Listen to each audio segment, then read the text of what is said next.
Well, Superman has his fortress of solitude, and Bruce Wayne, he's got the Batcave, and me, the Menzoid, I've got the Menzoid Mancave, a place to chill out and talk about the issues of the day. And my guest today on the Mancave is Mike Fegelman, Executive Director of Honest Reporting Canada. Great to have you aboard, Mike. Thanks for having me. Thank you so much. Now, first of all, Mike, can you tell the viewers at home what indeed is Honest Reporting Canada? Sure. Honest Reporting Canada, it's a non-profit media monitoring organization that tries to ensure fair and accurate Canadian media coverage of Israel. Right. And of course, we just had the Gaza conflict. It's come to a ceasefire resolution.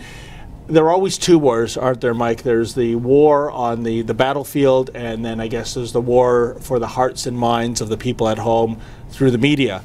And typically, you come across so many instances, including Canadian broadcasters, where the bias against Israel is quite appalling. Can you give us a rundown of some of the examples? Absolutely. Well, first I'll say in war, the first victim and casualty of a conflict is the truth. Yes. And a really egregious example was typified by CBC on November 14th. They aired some footage of supposedly an Israeli airstrike, and they carried a clip from Reuters which showed a supposedly injured Palestinian man lying on the floor that was then carried by a bunch of Palestinians. The only problem, as it turns out, is that a couple seconds later, though CBC didn't show this individual was seen walking around as if nothing had happened. As it turned out, he is believed to have not have been injured, and that this was a staged scene, what's called Pallywood. And that indeed is the same individual, you know, the supposed victim of the airstrike. He's up and back. It's kind of like a soccer game when the fellow drops and is writhing in agony, and then the ref gives a red card to the opponent, and he springs back up like a jack-in-the-box. Right. There's a logistical element here too. A journalist from a Western news organization goes over there. You can't just walk into the Palestinian Authority and start asking questions. Typically you get fixed up with a fixer, and that's your interpreter, your driver. He's setting up the interviews.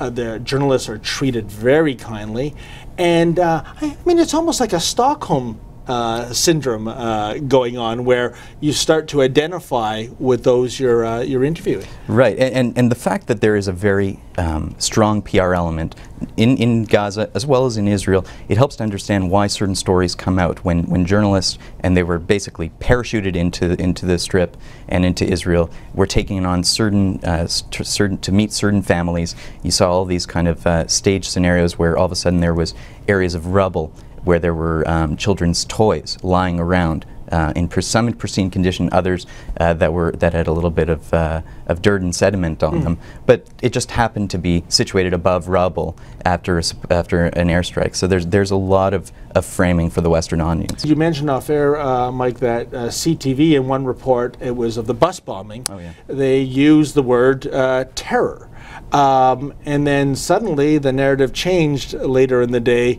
Terror was taken out and I guess replaced with what?